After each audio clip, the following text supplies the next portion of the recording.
it's going to be here. Yeah. I mean, well, if we put it up anymore, then it would be like. There's a camera right there, the screen's right there.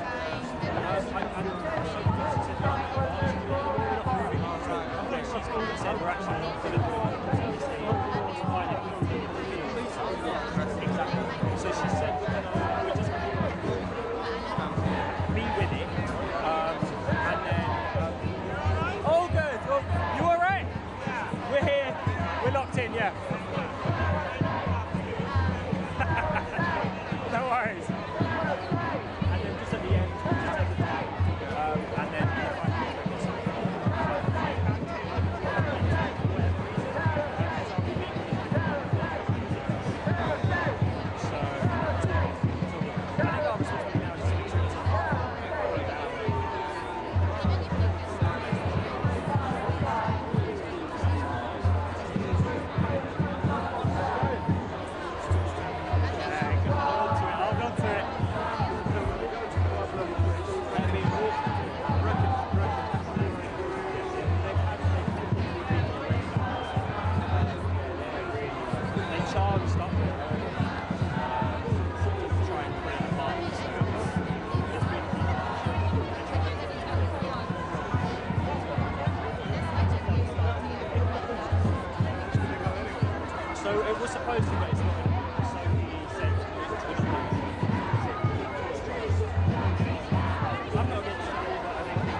This one, I don't know where that's going.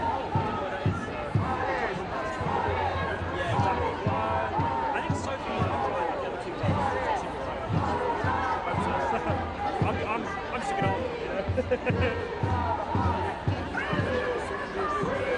yeah. We were gonna walk with him. Obviously that's what Scott's up to. Other than that, I don't.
to demand justice, freedom and peace for the Palestinian people.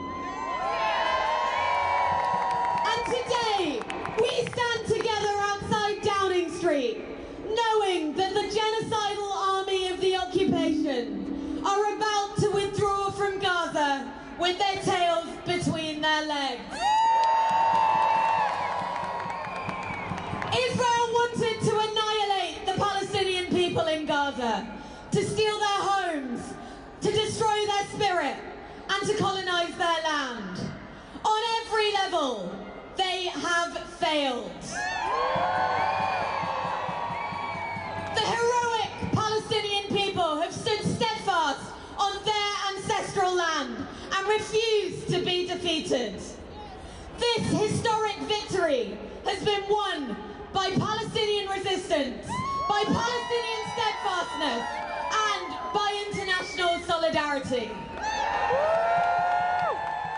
But even as Israel's soldiers retreat, British weapons and British investments will continue to arm and finance their brutal occupation. The British police, the force that taught the rest of the world how to torture and destroy movements for colonial freedom, have tried to prevent this demonstration, to expose the media's complicity from going ahead. Once again, they have shown us that this imperial state is resolutely on the side of genocide. And so our task remains the same. We will not rest until every war criminal has been brought to justice. We will not rest until every refugee has returned to the homes that were stolen from them. We will not rest until every inch of Palestine has been liberated. We are now entering a new stage in the century-long struggle against Zionist colonialism. Israel is weaker, more isolated and more divided than it has ever been before. Now is the moment to increase the pressure, to keep building our boycott and divestment campaigns. Over the last 15 months, we have all been part of a movement unparalleled in recent history. Millions of people have risen against genocide and against our government's complicity. There will be no going back. We will keep going because we have pledged to stand alongside the Palestinian people until liberation. And now, liberation is closer than ever. So London, take a look around you at the friends and comrades who have joined you in this remarkable movement. You are looking at the generation that will see a free Palestine in our lifetimes. From the river to the sea! From the river to the sea! From the river to the sea! And from the sea to the river! Our first speaker of today's demonstration is here representing the Palestinian Forum in Britain, one of the co-organisers of today's demonstration. Please give a warm welcome to Faris Amer. Bismillah ar-Rahman ar-Rahim. Finally, after 15 months of genocide, tomorrow at 6:30 a.m. a ceasefire will finally commence. Now, some will say that Trump is the reason that this ceasefire is happening. And it might be true that Trump put pressure on the genocidal maniac Netanyahu.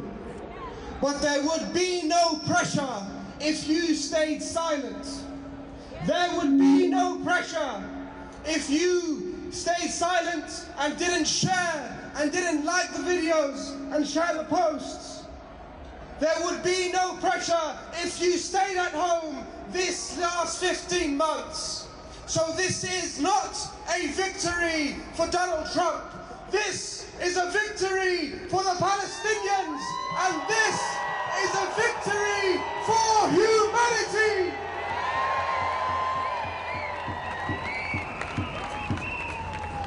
So we thank you from the bottom of our hearts for seeing the humanity in Palestinians. And tomorrow, God willing, if the ceasefire commences, we will be celebrating. So join us at 2 p.m. in Edgware Road with your flags, with your keffiyehs, to join us in celebrating this great victory for Palestine and the movement. And whilst we celebrate, we must remember the martyrs. We must remember Khalid Nabhan, who touched us with who touched our hearts when he called his granddaughter Ruh al-Ruh, or soul of my soul. We must remember Rifat al-Arir, whose words are more powerful than any F-35 fighter jet, than any bunker buster bomb. We must remember Hind Rajab and the thousands of other children whose only crime was to be born Palestinian. And we must remember the heroes of Gaza, the doctors and the nurses who refused to leave any patient behind, the journalists who would not stay silent under risk of being killed by the Zionist enemy. And we must remember the civil defense who dug with their bare hands the rubble in order to find the remains and the living. So we must use their memory to continue the struggle, because it's far from over. Are we going to stop? Are we going to stop? We will not stop until every last criminal with blood on their hands is behind bars. We will not stop until every institution, every media organization like the BBC that defended and promoted genocide is brought to justice. We will not stop until the genocidal ideology of Israel is history. So shout with all your might, shout with absolute certainty in our victory. From the river to the sea, Palestine will be free. From the river to the sea, Palestine will be free. Thank you. Free, free! Palestine. Free, free! Palestine. Free, free! Palestine. UK government, shame on you! UK government! Shame on you. UK government! Shame on you. Keir Starmer! Shame on you. Keir Starmer! Shame on you. Our next speaker is the MP for Poplar and Limehouse, Apsana Begum. Please give her a warm welcome.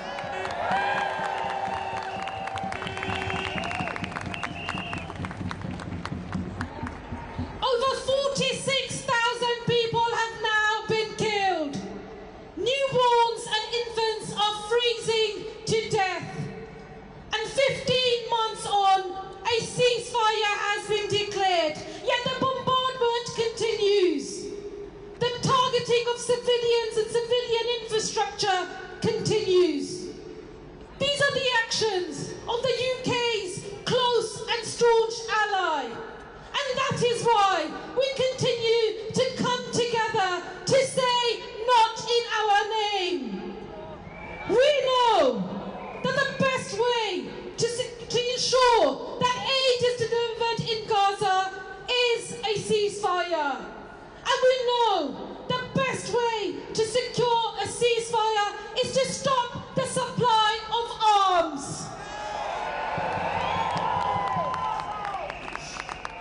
matter the spin or doublespeak, no matter the censorship and the denial and the bias of the political establishment, the majority of people in our country know full well that it's the UK's and US foreign policy interests that are being pursued with an utter disregard for Palestinian life.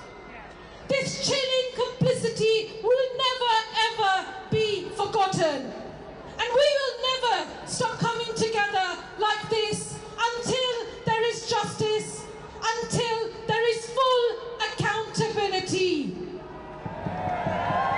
Until there is an end to the siege of Gaza, until there is an end to the dispossession and oppression of the Palestinian people. And yes, until we have a free and independent Palestine. Free, free! Palestine! Free, free! Palestine! Let's keep coming together and raising our voices for the people of Palestine. Thank you in solidarity.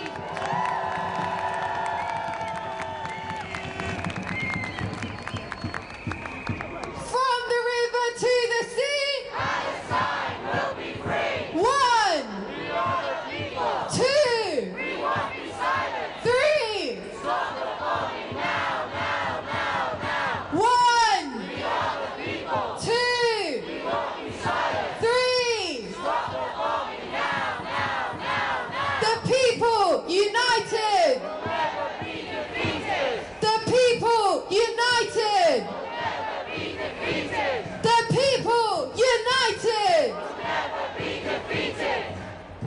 Our next speaker is the General Secretary of Equity, who has consistently called for a ceasefire and has recently voted to affiliate to the Palestine Solidarity Campaign. Please welcome Paul Fleming.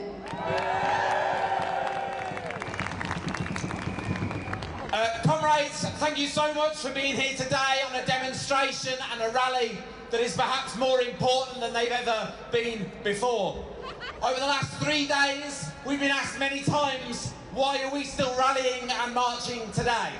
Over the last 3 months, Equity has been asked the question, why are we affiliated to the Palestine Solidarity Campaign? And the answer to those two questions are the same. Because we are not here to be opposed merely to genocide, to be opposed to apartheid, to be opposed to oppression. We are here because we stand for something. We stand for peace, for joy, and the right of the Palestinian people to be artists and to be free. That battle and liberation of the Palestinian people does not end with a ceasefire. As welcome as a pause may be, it will only end when they have a free and independent Palestine, where every single Palestinian man, woman and child can live without fear and in a full expression of who they are. Equity as a union is sometimes asked, surely what your people do isn't really work. Surely what your people do is a fantasy. But the opposite is incredibly true. Out of 50,000 artists that we represent, actors, stage management, directors, designers, choreographers, clowns, circus entertainers, they know that their job is to reflect back to the world the material reality of how it is. To give them an interpretation of the truth that we can all understand. When a genocide is a genocide, we call it such. When apartheid is apartheid, we call it such. The job of our members is to do that, and their job is to do that in relation to Palestine as much as anywhere else in the world. There is a simple material reality about what the Palestinian people have the right to expect. Peace, freedom, joy, and the right to be artists. The motto of Equity is to demand for all working people that they can be artists, that all artists have a dignified working life, and that all people have equity. Solidarity, comrades. Free, free! Palestine! Free, free! Palestine! Free, free! Palestine! Free, free! Palestine!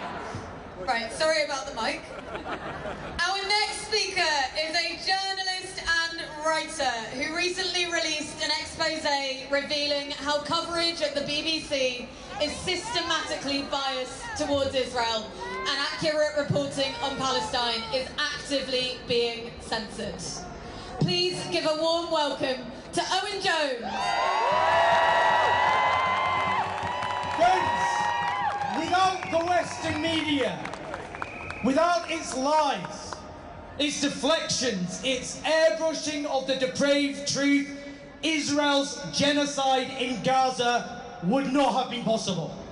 So no crime in history, no crime, has been so confessed to by its perpetrators, so unapologetically, so shamelessly, so proudly. From the very start, Israel's leaders, they declared that Gaza's civilians were human animals, that an entire nation out there was responsible. As the President of Israel declared, the essentials of life would be cut off, that Gaza would be reduced to a city of tents. They made clear over and over again they were going to wipe Gaza from the face of the earth and wage war against its people. There was no better predictor of what Israel would do to the Palestinian people than what they told the world they would do over and over and over again. And yet, with courageous exceptions, the Western media conspired to suppress Israel's genocidal intent while smearing the few with a platform who spoke out as dangerous, hateful extremists, turning the world upside down. That's what they did, and they are complicit in every death and every maiming. They did not even try to pretend that they believed Palestinian life had even the smallest fraction of the worth of an Israeli life or a Western life. They deferred to Israeli lies. They airbrushed atrocities. They stripped away all context and started the clock on the 7th of October. They erased Palestinian voices systematically. They muddied the waters. They made false equivalences. We could go on. Again, we must say it loudly. Without the Western media, this genocide would never have been possible. And look at what they normalized. The destruction of hospitals, the slaughter of medics, the annihilation of civilian infrastructure, the mass butchery of children, the deliberate starvation of entire people, the torture and rape of Palestinian hostages. But meanwhile, the journalists of Gaza, the lions of the world's press pack, the bravest journalists the world have ever seen, who've ever walked the face of this earth, they risked their lives every single day, knowing that every last day, every minute, every second could be their last, not just for them, but for their children and their families, often exterminated alongside them. And yet, in the biggest massacre of journalists in the history of our species, the vast majority of Western journalists couldn't even utter a sentence of solidarity with their colleagues as they were butchered. How dare they? Shame on them. Shame on them forever. And just finally, we must hold all of the guilty men and women to account. In our political elites and our media elites, there are no excuses, there is nowhere to hide. You cannot claim you did not know what was really happening in the first live stream genocide in history. We cannot let them get away with it. This crime is too extreme, too depraved, too shameless. If we do, it won't just be the ruin of the Palestinian people, but the ruin for human civilization as well. Free, free Palestine!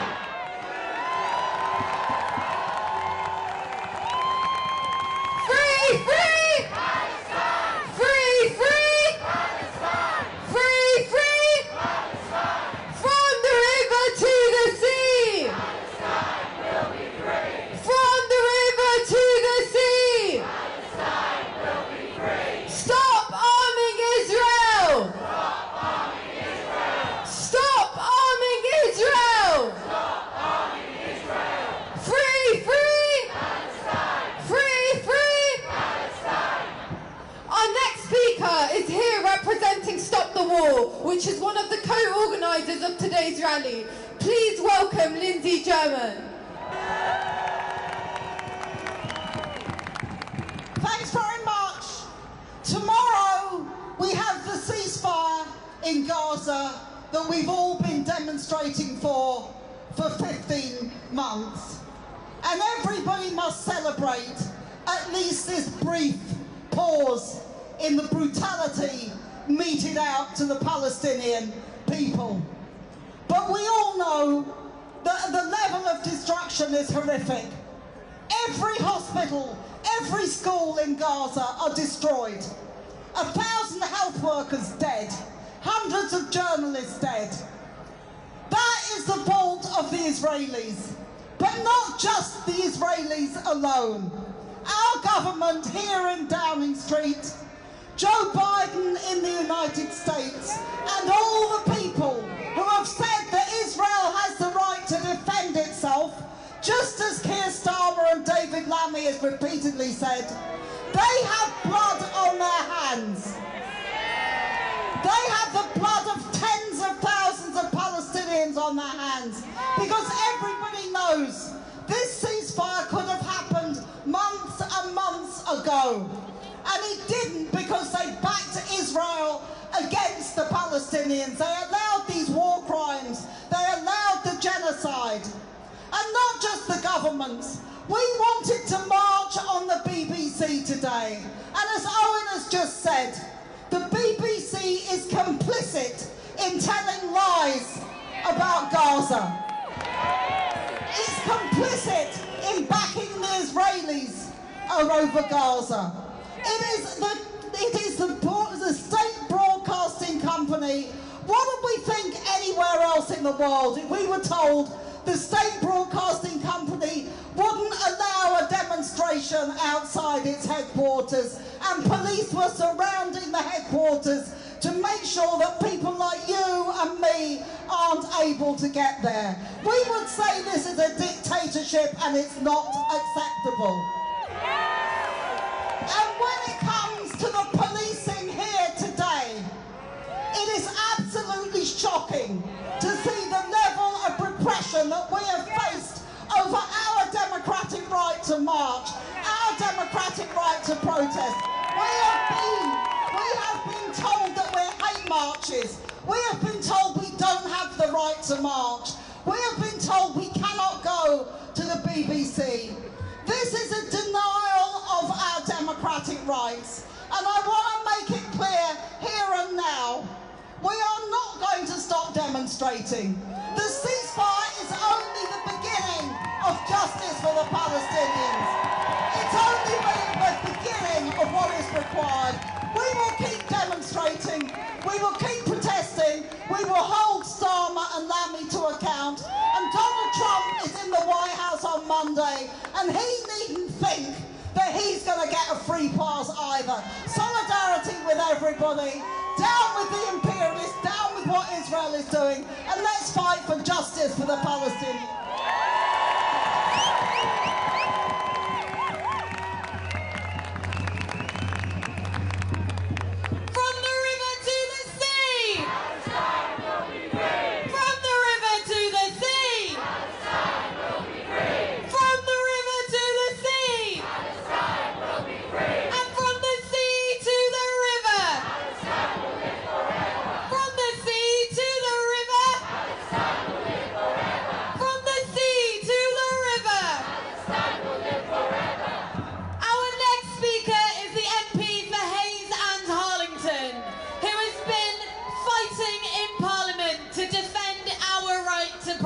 This week.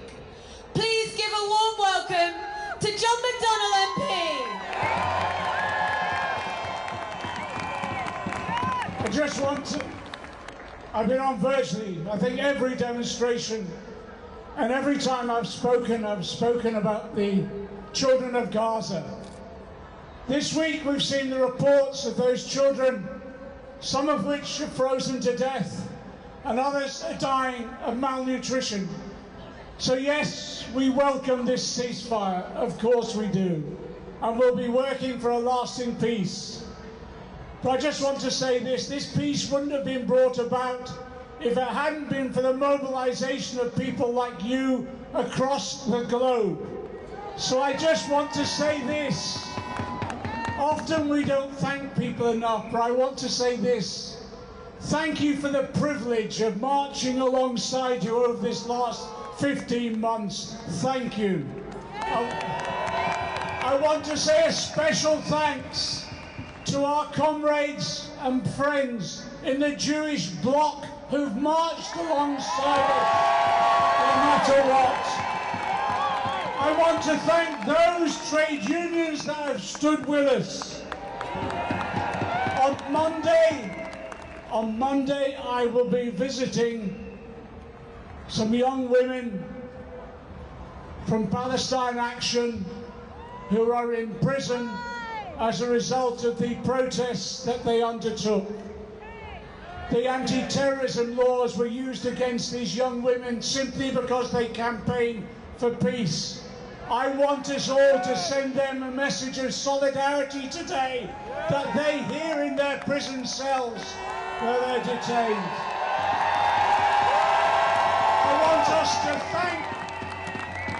I want us to thank those journalists who courageously have worked so hard to report on the war crimes that have taken place. And yes, condemn those in the BBC who've distorted the news to us. Can I say finally as well, just this? I want to thank one person, a hidden hero in this campaign, and he won't like me mentioning it. I want to thank the General Secretary of Palestine Solidarity Campaign, Ben Jamal, for all the work he's done. We are not going away. We are not standing down this campaign. We will continue until we secure peace, but above all else, justice for the Palestinian people. Solidarity.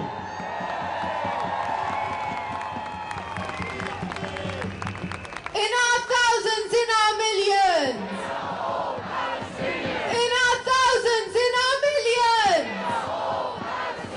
Free, free. Free, free. From the river to the sea. Palestine will be free. From the river to the sea. Palestine will be free. Our next speaker is here representing Friends of Al-Aqsa, one of the co-organisers of today's rally. Please give a warm welcome to Dr. Ismail Patel.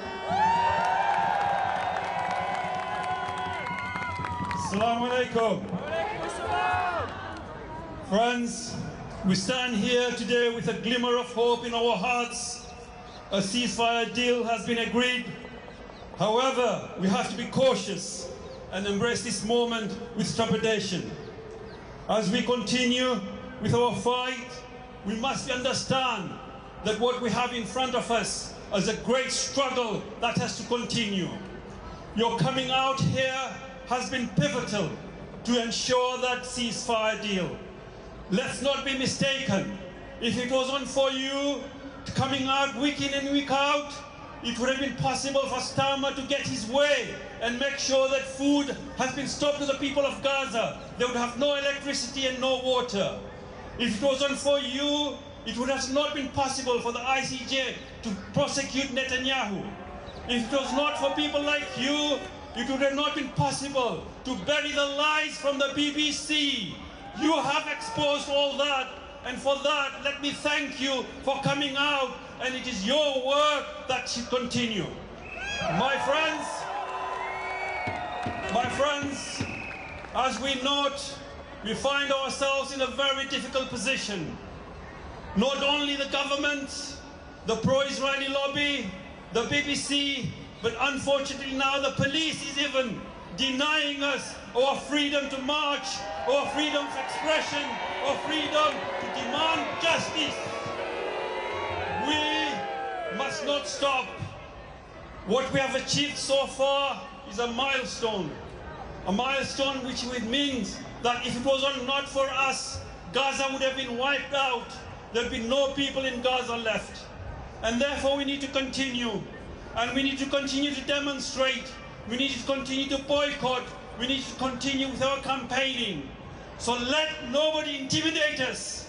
And we will return back and demonstrate and exercise our right for justice, for freedom, and for peace. Friends, we have shown that our collective strength is greater than that of government and Stama. And let's show that our collective strength can bring about peace to the Palestinians and justice to the world and to champion humanity. Thank you very much, my friends. Continue with our work and continue for freedom. Free, free! Palestine! Free, free! Palestine! Free, free! Palestine! Thank you very much. In our thousands, in our millions! We are all Palestinians! In our thousands, in our millions! We are all Palestinians! In our thousands, in our millions! We are all Palestinians! And across the world, in our millions, in our billions! We are all Palestinians! Our next speaker is here today representing the Muslim Association of Britain, one of the co-organisers of today's rally. Please give a warm welcome to Ragad Al-Takriti. Brothers, sisters, friends, Assalamu alaikum, peace be upon you all. We stand here less than 24 hours from the ceasefire in Gaza. For the people of Gaza, this means they can finally bury their loved ones and search for those still trapped beneath the rubble. But until that moment arrives, Israel's onslaught continues with brutal intensity. Bombs rain down on homes, schools and hospitals. Refugee tents remain targets. Entire families are wiped out as the world watches in silence. This is not the behavior of a state seeking peace. It is the calculated destruction of a people. It is enabled by governments that arm and shield Israel while refusing to demand accountability. The world must not look away. Every bomb dropped, every life lost in these final hours is a stain on the conscience of humanity and a damning indictment of those complicit through silence and inaction. For us, this ceasefire must be a moment of recommitment, a renewal of our struggle for liberation. We demand an end to the genocide and the systems that allowed it to happen. That means we must fight to dismantle apartheid and administrative detention and bring down the entire settler colonial regime. Accountability is not optional. We will not forget our government's complicity, its arms sales, diplomatic cover, and deliberate inaction. Those who facilitated this violence are accomplices to oppression. We will not rest until they are held accountable. We know, they know, and the entire world knows that Gaza will rebuild, Gaza will rise, Gaza will flourish.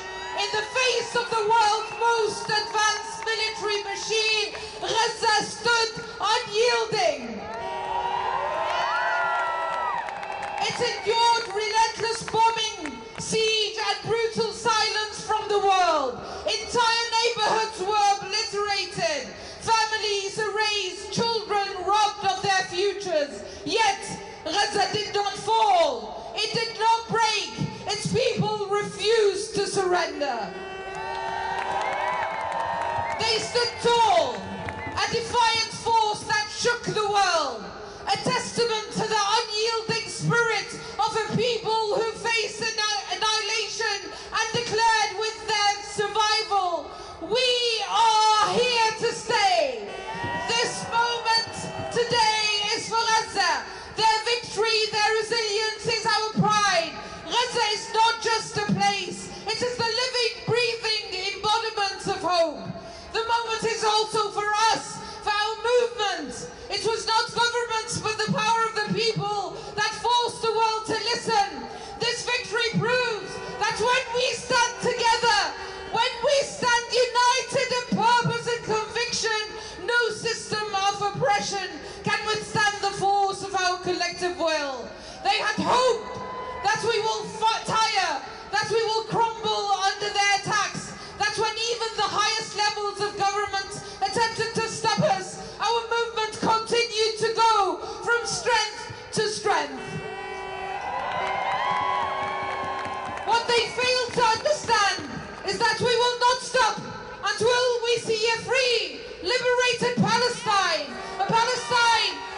people live in dignity without fear. A Palestine where children grow up without bombs and checkpoints. A Palestine where the skies above Gaza are filled with hope and joy, not destruction. We dream of a Palestine where people move freely from the hills of Jenin to the streets of Haifa, from the shores of Gaza to the sacred city of Jerusalem. We will not rest. We will never stop until Palestine is free from the river to the sea. Thank you so much. Free, free! Palestine! Free, free! Palestine! From the river to the sea! Palestine will be free! From the river to the sea! Palestine will be free! Our next speaker is Ahmed al-Na'ouk. He is a Palestinian journalist and he is the founder of We Are Not Numbers, which helps emerging writers from Palestine tell their stories and advocate for human rights. So please give him a warm welcome.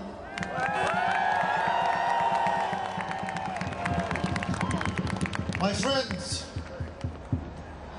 as a Gazan, as a Palestinian, as a human being, as someone who lost his entire family in Gaza, I come here to tell you thank you. Thank you. And we are proud of you. Thank you from the bottom of our hearts. From Gaza, we tell you thank you for speaking up for the past 15 months. Thank you for protesting for the past 15 months. Thank you for never losing hope. Thank you for standing with the Palestinians. Thank you from the bottom of our hearts.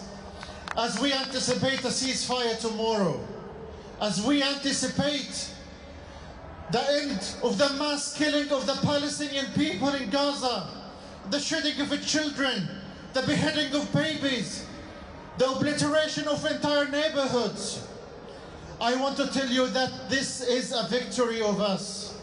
This is a victory of the Palestinians and the pro-Palestinians who never gave up on the Palestinian people, who have continued to protest. But at the same time, please let us not forget that the mass murder of the Palestinians might end tomorrow, but it will not stop tomorrow. It will not stop because Gaza will still be under siege, that the West Bank will still be under the apartheid, that the occupation is still not over. So please do not give up. Please do not stop protesting. Please do not stop protesting for Palestine, for Gaza. Please remember that the people in Gaza will still continue to endure suffering and pain. That thousands and tens of thousands of children will live their entire life as orphans. So please do not stop protesting. Do not stop speaking up for Palestine, because our journey is still in the beginning. This is not the end of our journey. This is just the beginning. And we will still continue to protest and speak up until Palestine is free. All of Palestine is free, from the river to the sea. Thank you. From the river to the sea! Palestine will be free! From the river to the sea! Palestine will be free! We are hugely honoured to have our next speaker here with us today, as he has been on all of the 23, I think it is, national demonstrations for Palestine over the past 15 months. As a child, Stephen survived the Holocaust in Budapest, Hungary. His experience of war and expulsion from his home as a child has led him to become a steadfast friend and supporter of the Palestinian people. Please give a very warm welcome to Stephen Kaposh.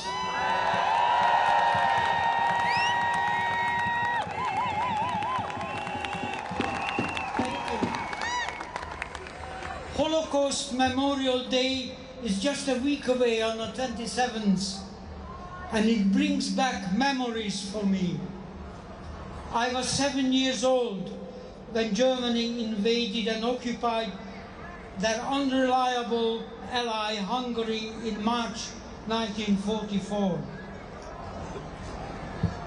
This makes me 87 years old now, but my memories of the hiding as a hunted Jew on false papers and utter devastation of the climatic fighting around us between trapped German army and the Red Army is still crystal clear memory for me today.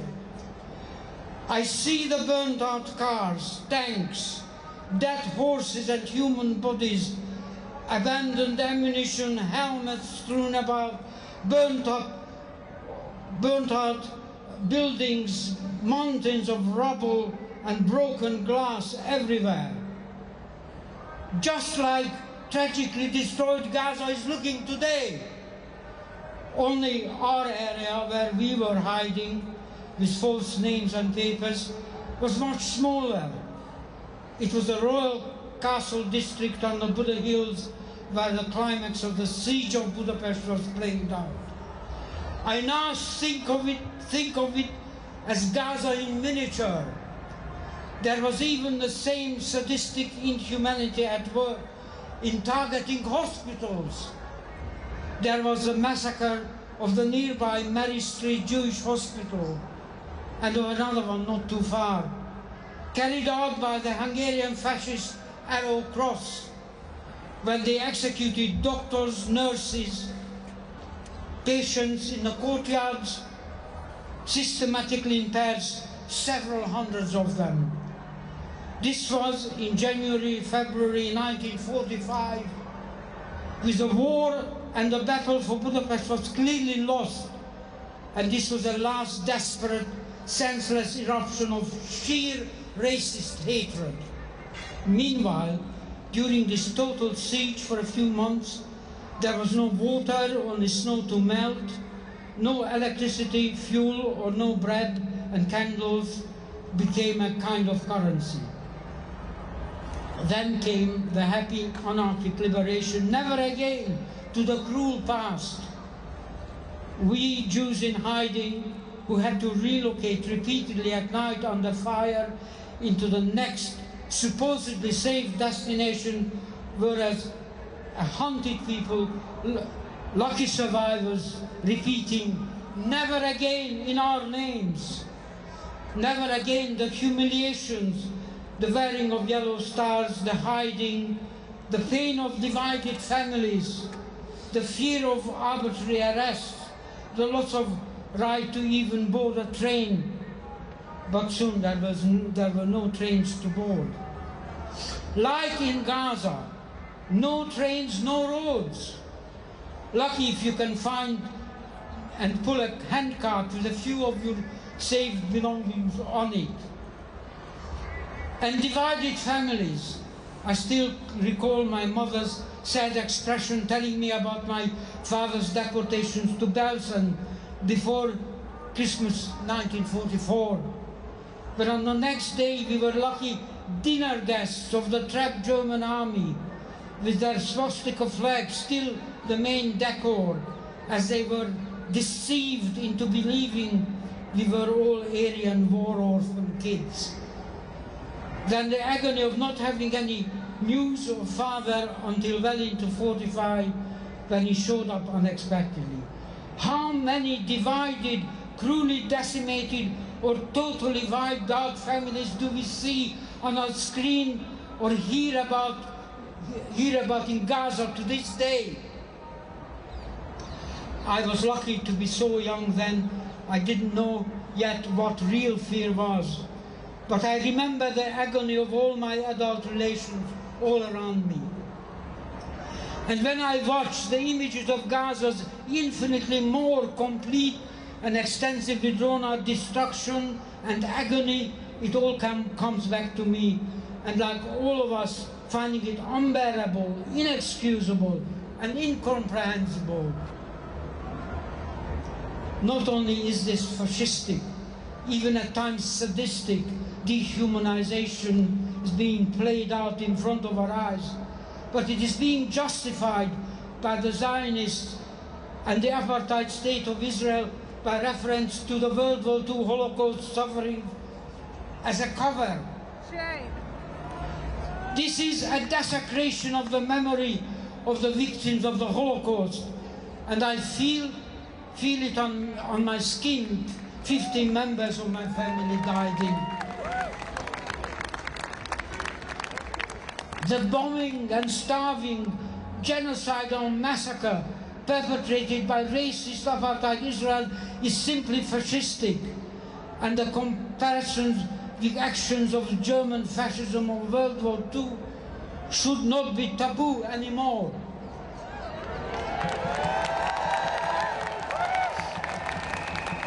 The news of the ceasefire in the offing must be great relief for the long-suffering Palestinian people.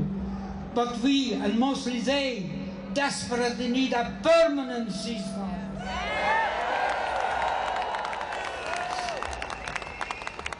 We can't have any future repeat of the mowing of the lawn, any return to bombing or destruction of any heroic reconstruction.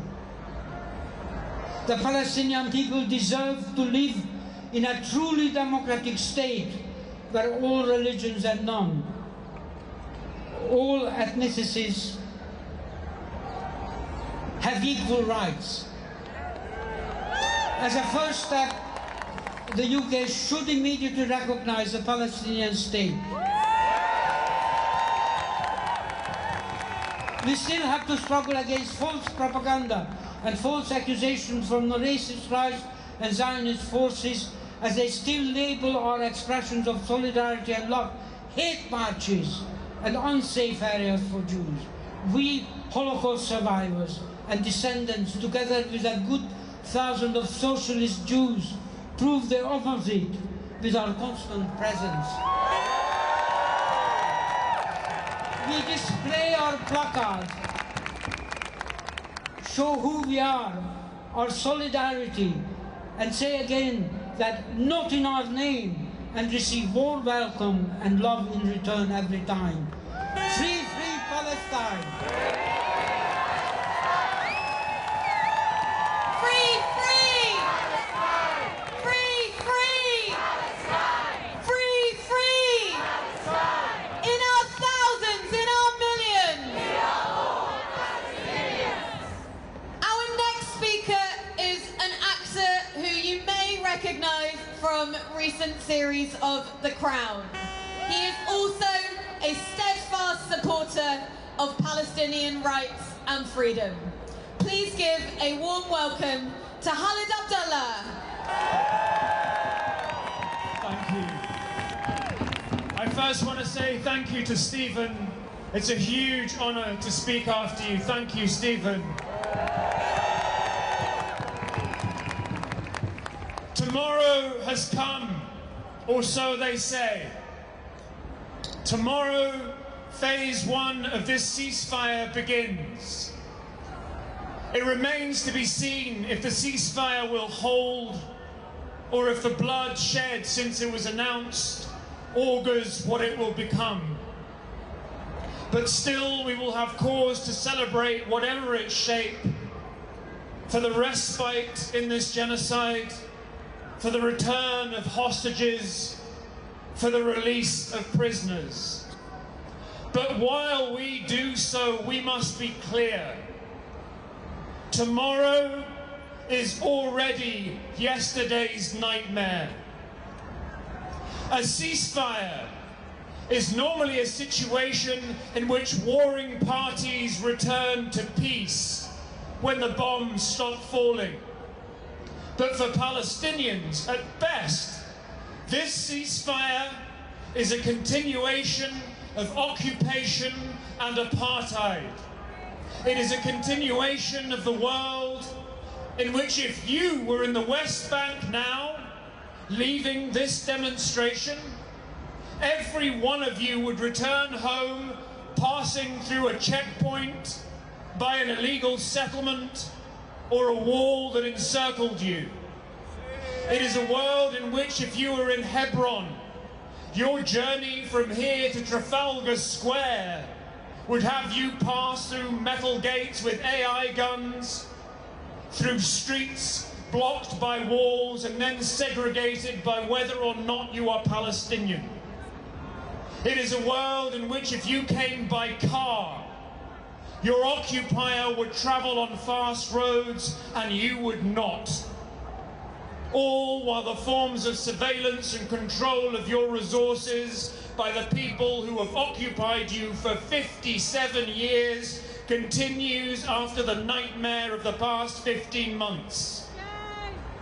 And if you're in Gaza, just imagine yourself watching Trump's inauguration on this day they've been calling the day after since this genocide began.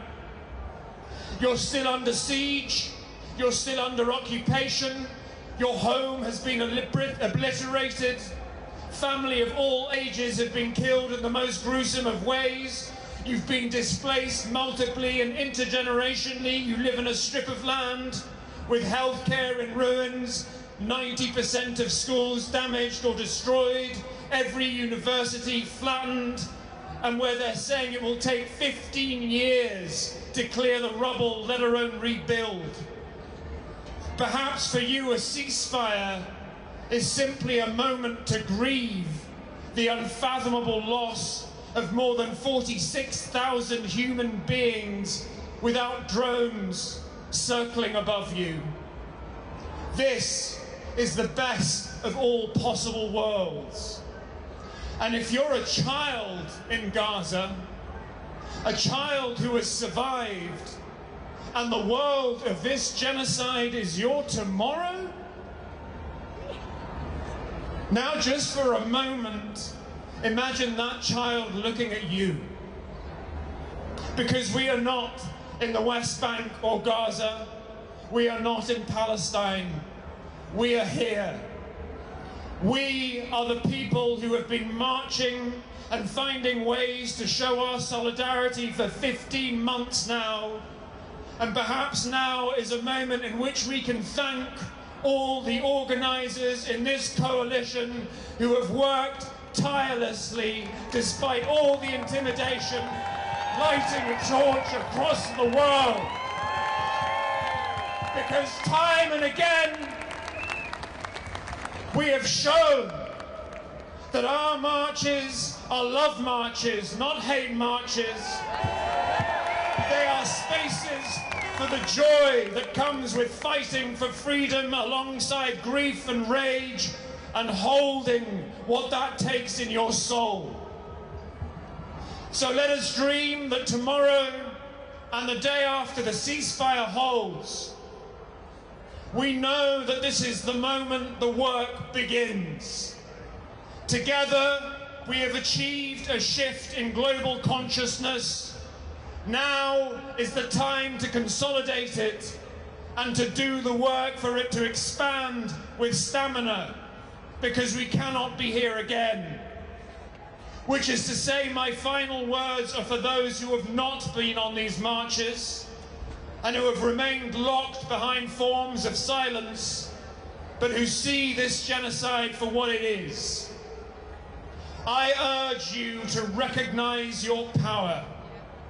It is not just that silence is complicity. I don't want to blame you for what everyone here knows is hard. But in your silence is an abdication of your power to those who abuse it and turn it into a killing machine. We are here holding the space for a better future for everyone. We need your voice too.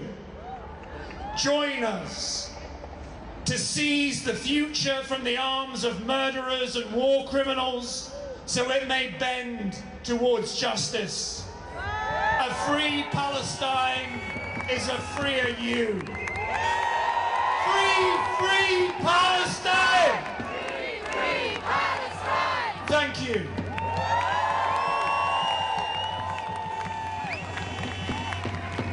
Free, free Palestine! Free, free Palestine! In our thousands, in our millions! In our thousands, in our millions! representing the Campaign for Nuclear Disarmament, one of the co-organisers of today's rally, please give a warm welcome to Sophie Bolt. Thank you. The ceasefire is an absolutely huge breakthrough. Finally, an end to the horrific slaughter of the Palestinian people in Gaza. But hundreds of thousands are on the brink of starvation and need urgent medical attention. So food and medical aid must be let in now before thousands more die. Whilst Israel has now signed the deal, we must do everything possible to keep up the pressure to make sure it actually happens, and in all its phases.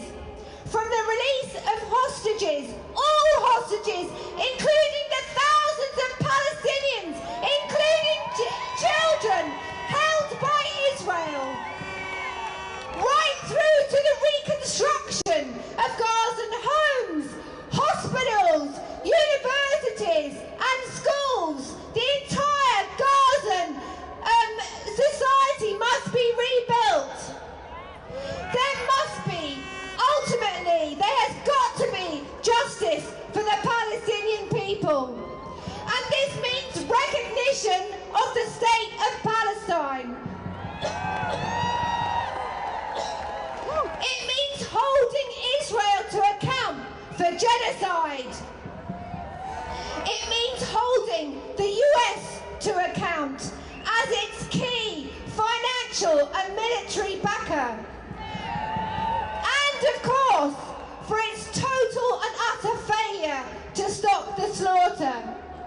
Because we know an identical ceasefire deal was proposed in the summer, but the US totally failed to pressure Netanyahu, condemning tens of thousands more Palestinians to be killed. And it means holding the British government to account for its complicity in this genocide. We will not let Keir Starmer and David Lammy hide behind their obscene words of condolences now. While all along they have approved the surveillance flights, the arms sales and defended Israel's war crimes. We must campaign to ensure this ceasefire isn't just a pause before Trump gives military backing for even greater land grabs by Israel and even greater slaughter. And we know Trump has Iran in his sights. Finally, I wanted to thank everyone here today. It is an absolute privilege to be part of this incredible solidarity movement. Let us continue to take inspiration and strength from each other, unified in our horror, our outrage, and our determination to secure justice, peace, and sovereignty for the Palestinian people, because they need our support and solidarity now more than ever. Free! Free! Palestine! Free! Free! Palestine! Thank you.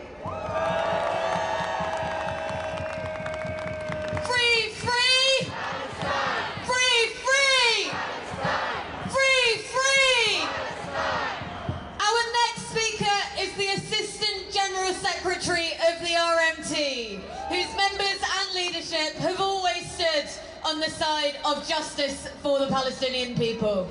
Please give a warm welcome to Eddie Dempsey. Solidarity to you all, brothers and sisters. Solidarity from the RMT Union. My voice is a little bit hoarse, you'll have to forgive me. I've got a couple of very short messages for you. The first one is, now that we've finally got sight of a ceasefire, doesn't mean that we will disband and drift away, because we've seen ceasefires broken before and there's still a long way to go until we finally get justice for the Palestinian people. So we'll celebrate the ceasefire, but we're going to stay united because there's still a job of work to be done. The second thing that I want to say to you all is over tens of national marches, hundreds of local protests, we have been a peaceful movement. We have been a peaceful movement for justice. And what we've seen today, the restrictive policing of this demonstration, is a symptom of what we've seen more broadly in this country, a clampdown on all of our civil rights to dissent, all of our civil rights to protest, and all of our civil rights to have a political voice. It happened to us in the trade union movement, when we beat the government on the picket lines, when we beat the government in the court of public opinion. They went to the law to try to criminalise dissent against poverty. And the policing that we're seeing at the moment is trying to criminalise dissent against injustice. The fight for a free and peaceful world and the fight for workers' rights is the same fight. That is why the RMT is with you, and that is why we must stick together. And finally, I will say this, that in the coming months and even years, there is going to be an even greater push to divide us in this country, as we have seen, to divide us on racial grounds, religious grounds and other grounds. We have got to be a movement of unity. Solidarity is a weapon. It is the strongest weapon and the one that they fear the most. And that is why we have got to be united in demanding good wages, good housing, good education, and a world that lives in peace and justice for the Palestinians. So solidarity to you all. Let's keep together and keep fighting. Love ya.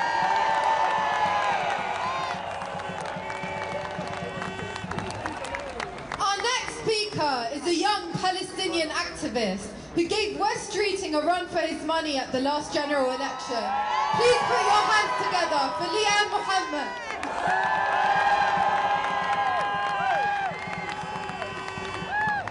Free, free! Palestine! Free, free! Palestine!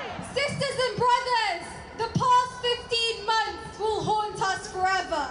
Yet despite their relentless attempts to erase us and to extinguish our existence, they have failed, and we are still here. Gaza is the soul of our soul, and we will rebuild it stronger and more beautiful than ever before. But let me remind you, the Palestinian tragedy does not end when the bombs stop falling. It ends when we are free.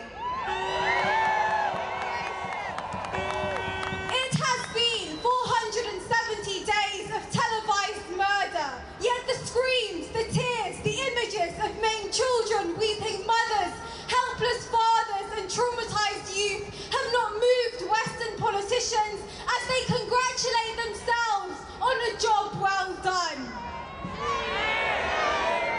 This past week, both Keir Starmer and David Lammy have shown us they care more for Israeli propaganda than the humanity of Palestinians. For Starmer, only Israeli mothers feel pain. He talked of Israelis being massacred and brutally murdered, yet Palestinians had merely lost their lives. Such is the disdain they feel for the lives of an inconvenient people. Lammy, the repulsive foreign secretary who came to office talking of progressive realism, pursuing progressive goals through realist means, has done his best to avert the world's attention from this genocide. This Labour government has given Israel diplomatic cover and supplied them with a menu of arms, yet Lammy has the temerity to mention the name of the beautiful Hind Rajab through his disgusting mouth. Shame! Damn you, Lammy, and damn Labour! Never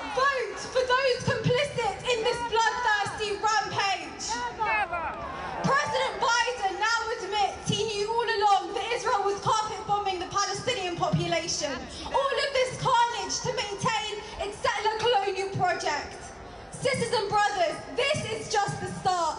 History did not begin 15 months ago, and it will not end with a ceasefire. A ceasefire was never enough. You cannot walk away from this struggle. What we have built here has to burn in our hearts and move us to action until we breathe our last breath.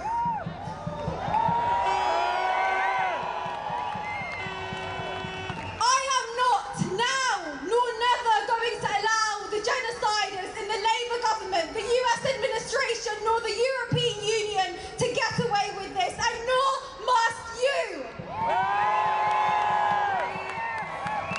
Israel will continue as long as enablers in Downing Street, Washington and Brussels allow it to. This is not the moment to rest.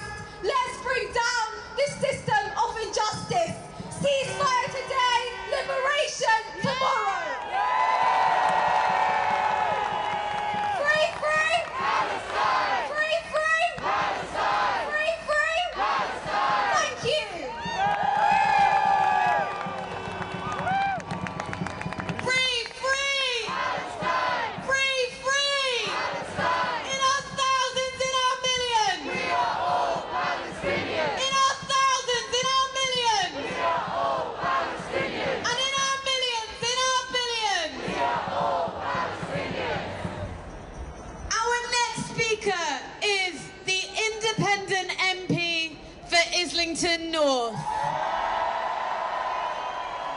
Please give a very warm welcome to Jeremy Corbyn.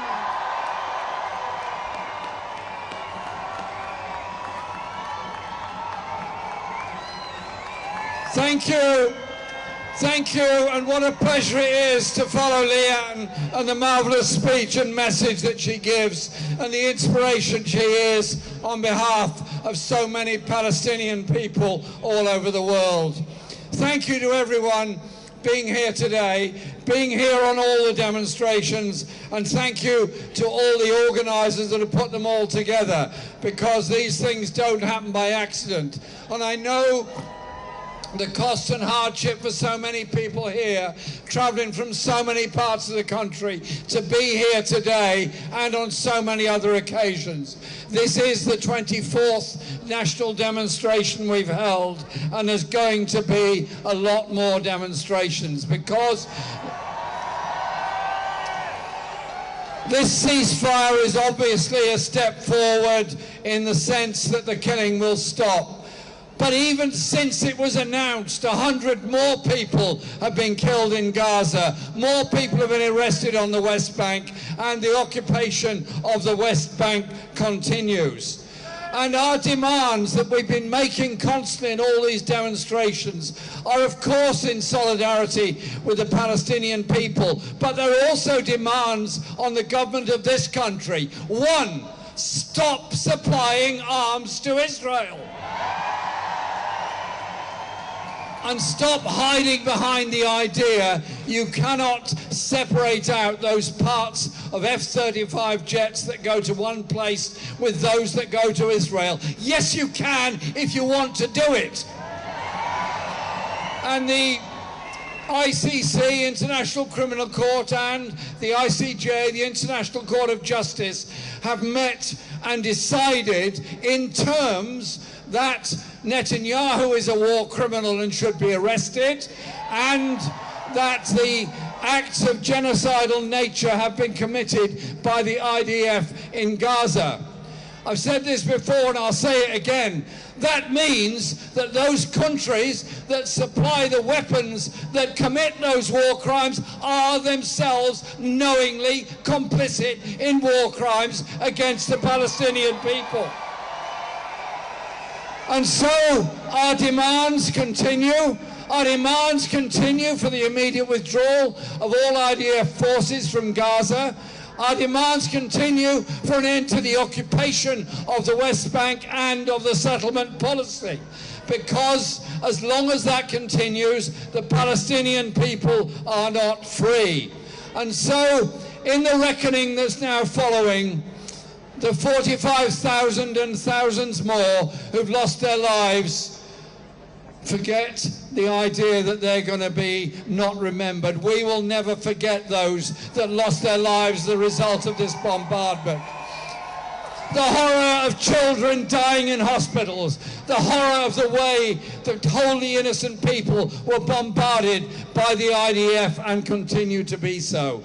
The reckoning is going to be in the judgment of those people that committed those war crimes.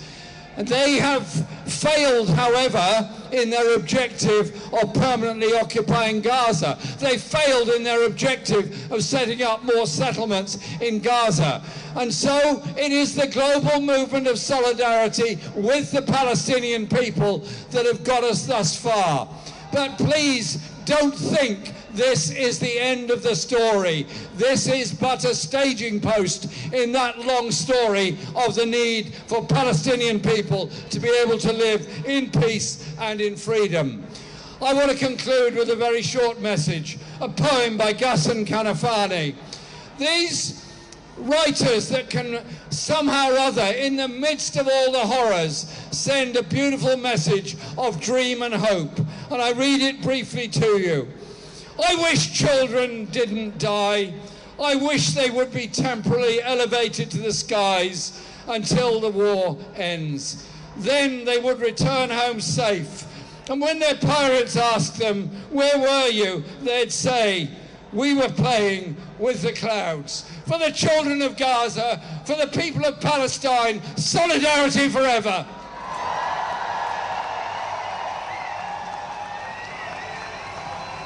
One, two, three, four.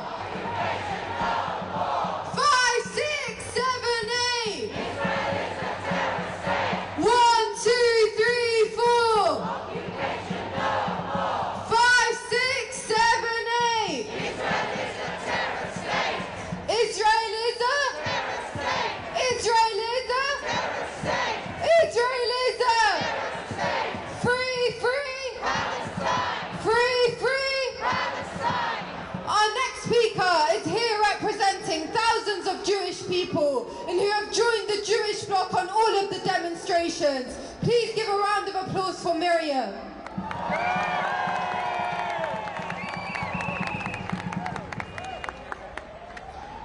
It is now day 470 of the Palestinian genocide, with a ceasefire called for tomorrow. But we who have been marching with the Palestinians and the Palestinians themselves know that that is not enough.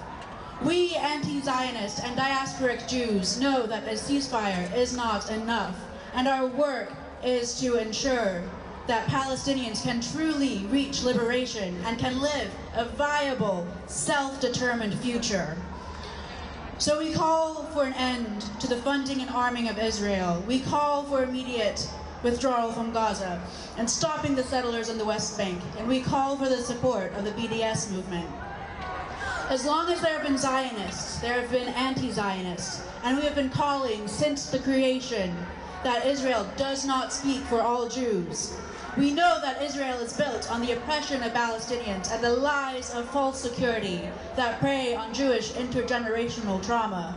We Jews who reject the state of Israel are committed to staying in the diaspora to fight for collective liberation. And we are not some marginalized community. I stand here on the shoulders of great anti-Zionist Jews who have come long before me.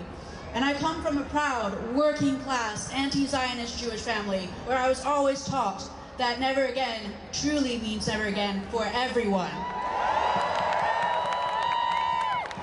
And thousands of Jewish people across the world have demonstrated that Israel does not speak for us. We have numbers in our thousands on these marches in the Jewish bloc.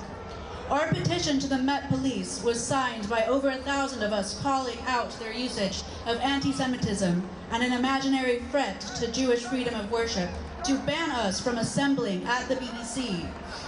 When we know these marches are rooted in solidarity and liberation. We are also calling out the BBC for systematically minimizing Palestinian deaths, justifying Israeli action, and using the Jewish community as a political shield. We Jews say, not in our name. So what does ceasefire actually mean when the Israeli occupation forces are still bombing Palestinians and encroaching on Lebanon? Peace for the oppressor means maintaining the status quo. Peace for the oppressed means liberation. So who do we stand with, the oppressor or the oppressed?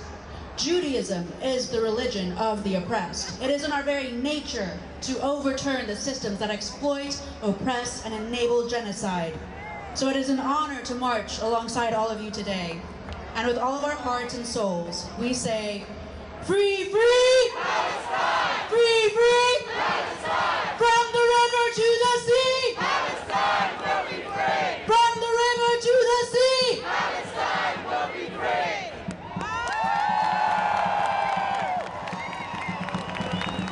Our next speaker is the Deputy Leader of the Green Party, which is the first political party in England and Wales to recognise Israel's conduct as apartheid and genocide. Please give a warm welcome to Zach Polanski. Friends, let us hear what a movement sounds like that is here for environmental, social, racial, economic and international justice. We are here to stand together, noting our differences, but we are here as a coalition to say when we stand together, we are more powerful and we will not stop until we see justice. We are not just here to mourn for the devastating lives and destruction that has been lost through this genocide, but we are here to stand for justice, to stand for freedom, and to say no to occupation. How has the world turned its back on Palestine? How has the UK government still been selling arms to a country engaging in a genocide?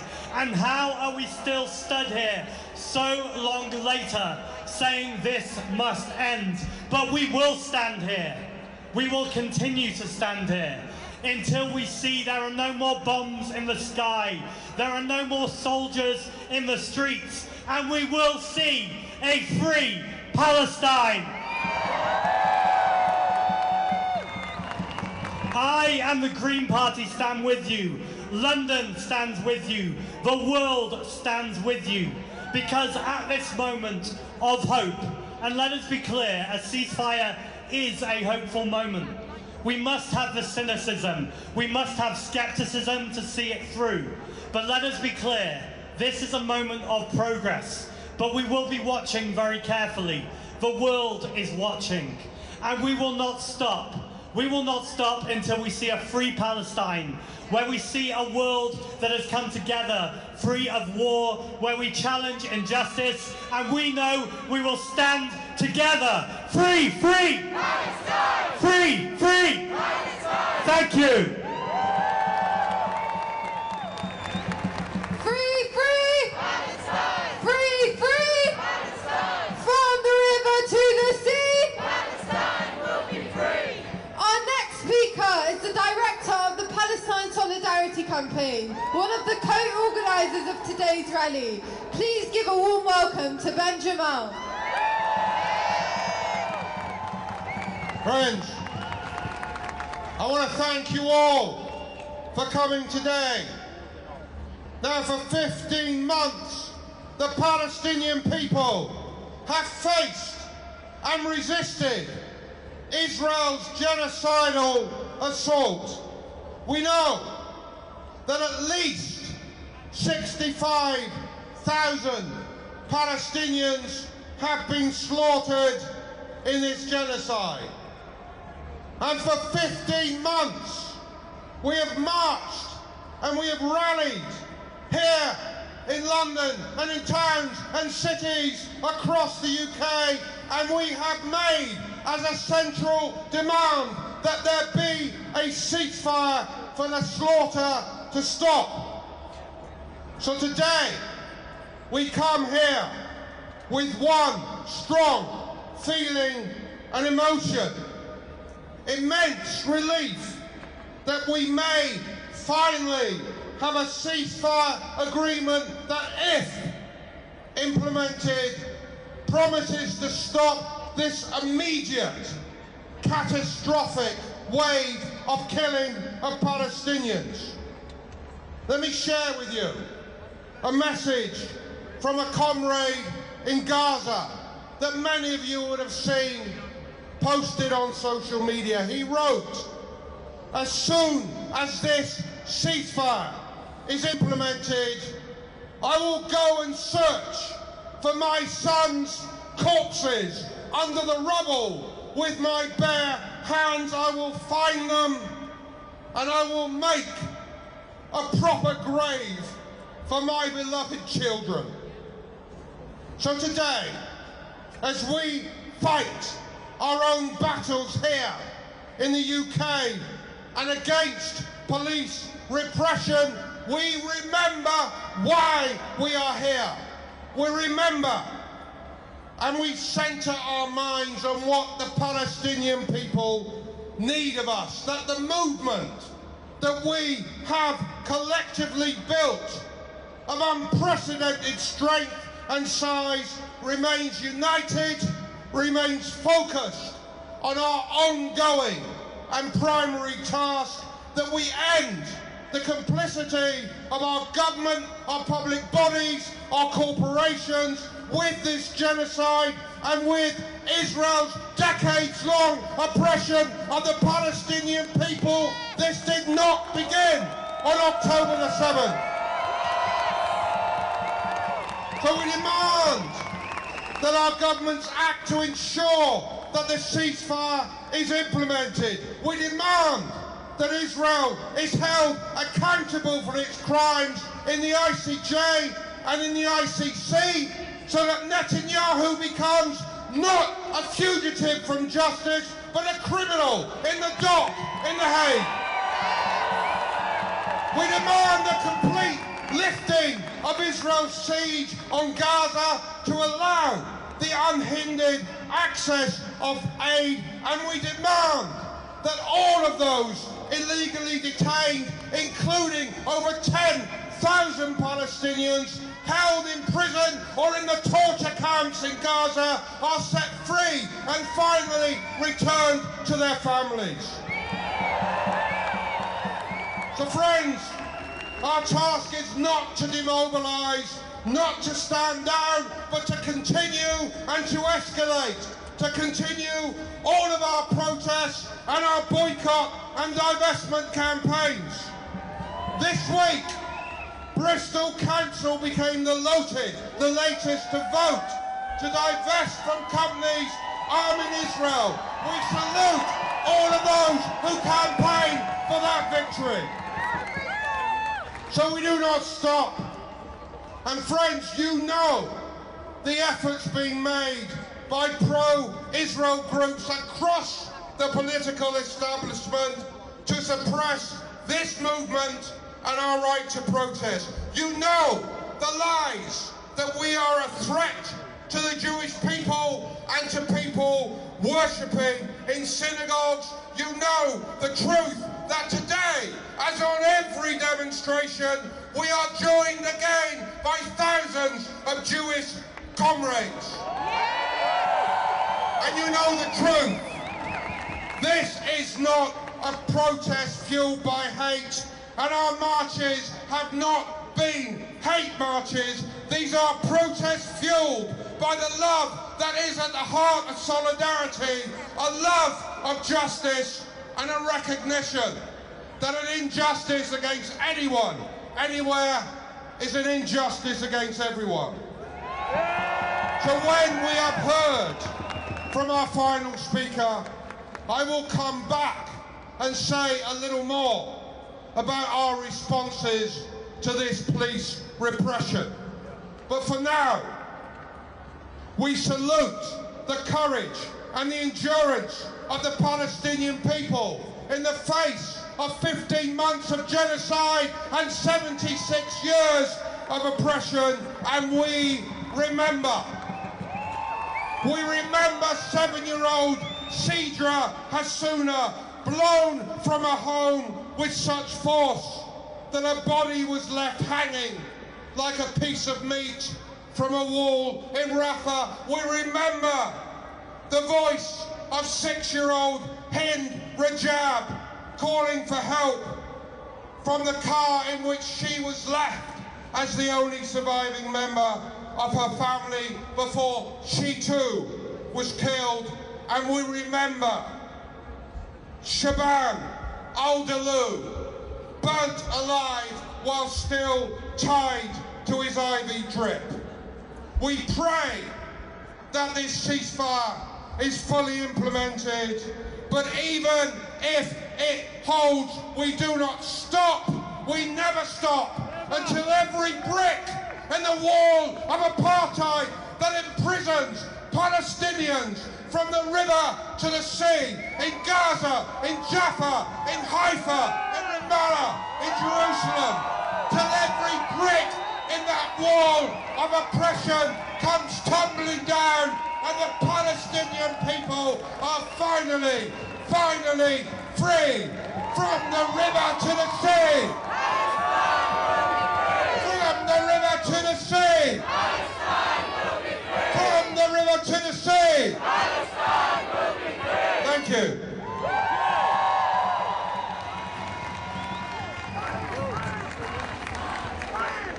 The actors Khaled Abdallah and Juliet Stevenson will now join us on stage to read 2 poems.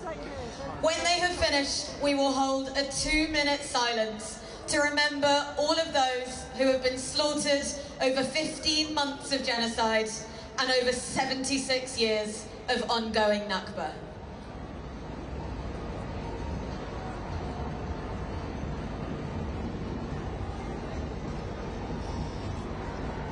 The poem is called O Rascal Children of Gaza by Khaled Juma, Palestinian poet. O rascal children of Gaza, you who constantly disturbed me with your screams under my window, you who filled every morning with rush and chaos, you who broke my vase and stole the lonely flower from my balcony, come back and scream all you want and break all the vases, steal all the flowers. Come back. Just come back.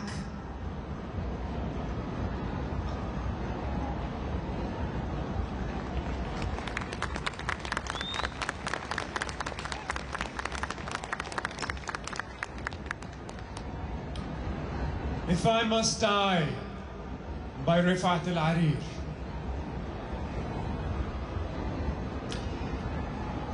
If I must die, you must live. To tell my story, to sell my things, to buy a piece of cloth and some strings, make it white with a long tail, so that a child somewhere in Gaza, while looking heaven in the eye, awaiting his dad who left in a blaze and bid no one farewell, not even to his flesh, not even to himself, sees the kite, my kite you made, flying up above, and thinks for a moment an angel is there, bringing back love. If I must die, let it bring hope. Let it be a tale. Thank you.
Thank you.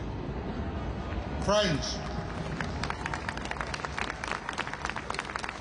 you all know the extremes that the police and the political establishment have gone to suppress our right to protest and our right to march. This week, the police tried to impose upon us a route for a march which had been approved by the Board of Deputies of British Jews. We, the Palestine Solidarity Movement, decide where we protest, not the Board of Deputies, not the Chief Rabbi, not the Community Security Trust, not any Zionist group that has supported Israel's genocide and its 76 years of apartheid. Our intention today was to march to the BBC. We wanted to do so because of its complicity through the bias of its reporting, a bias confirmed in a recent investigation by Owen Jones. So today, as we end this rally, a delegation comprising all of the leaders of the 6 organisations that united have organised the marches and protests for the last 15 months. The PSC, which I represent, the Palestinian Forum in Britain, the Campaign Against Nuclear Disarmament, the Muslim Association of Britain, Friends of Al-Aqsa, and the Stop the War Coalition. The leaders of each of these groups and our speakers today, who you see lined up behind me, and members of the Jewish bloc, will now walk as a delegation towards the BBC. We will carry with us flowers that we intend to lay at the gates of the BBC to protest at their failure to report the truth of genocide and to mark the cost in Palestinian lives of that failure. Now friends, for 15 months we have marched calling for a ceasefire, and for 15 months our political opponents have opposed a ceasefire, tried and failed to demonise our marches and supported Israel's genocide. Now, when a ceasefire is about to be called, they want to distract attention from their shame by creating scenes of disorder on the streets. We will not give them that victory. So we will walk peacefully. We will walk in silence. If the police stop us, which they probably will lay those flowers at the feet of the police force to mark their complicity in supporting genocide by suppressing protest against that genocide. So we are going to walk now. I ask that as we walk towards you, you make a path for us so that we can pass amongst you. Thank you for being with us today. We do not stop.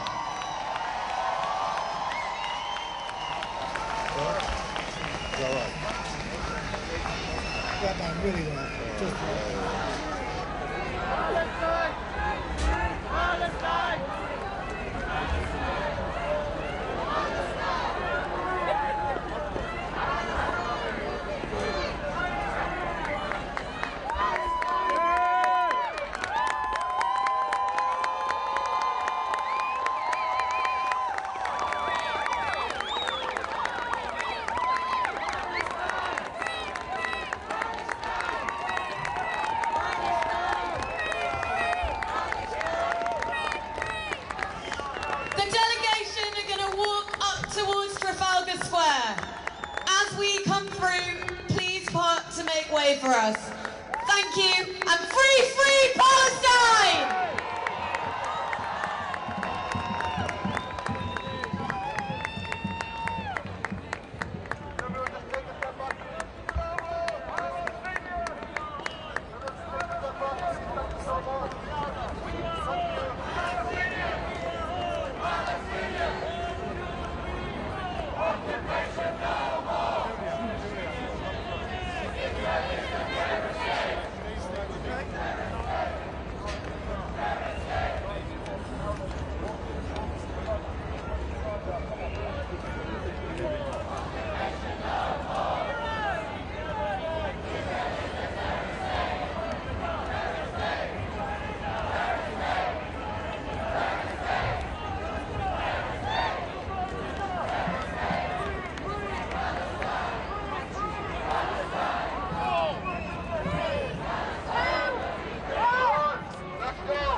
Ha ha